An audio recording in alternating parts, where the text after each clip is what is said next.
بسم الله الرحمن الرحيم. إن الله لا يستحي أن يضرب مثلا ما بعودة فما فوقها فأما الذين آمنوا فيعلمون أنه الحق من ربهم وأما الذين كفروا فيقولون ماذا أراد الله بهذا مثلا يضل به كثيرا ويهدي به كثيرا وما يضل به إلا الفاسقين. انا بے شک اللہ لا یستحی نہیں حیا فرماتا ان یضرب کہ کوئی بیان کرے مثلا مثال ما بعودتن جو مچھر فما خا جو فوقها اس سے اوپر فَأَمَّا الَّذِينَ سو جو لوگ آمنوا ایمان لائے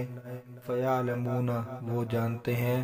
انہو کہ وہ الحق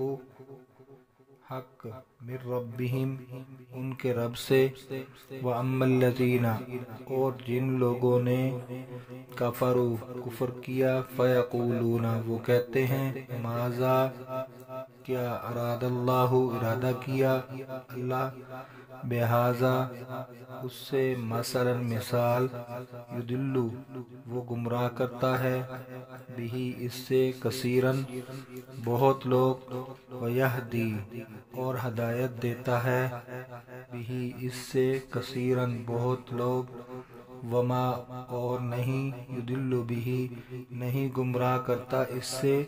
الا الفاسقین مگر نافرمان.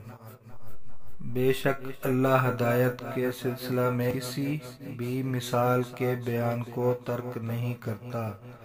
خواہ مچھر کی مثال ہو یا اس سے بھی زیادہ حقیر چیز کی رہے.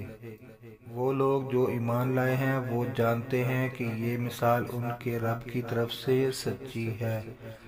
اور رہے وہ لوگ جنہوں نے کفر کیا وہ کہتے ہیں اس حقیر مثال سے اللہ تعالیٰ نے کیا ارادہ کیا ہے. وہ اس مثال کے بیان سے بہت لوگوں کو گمراہی میں مبتلا کرتا ہے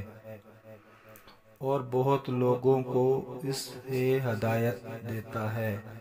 اور وہ صرف فاسقوں کو ہی اس سے گمراہی میں مبتلا کرتا ہے.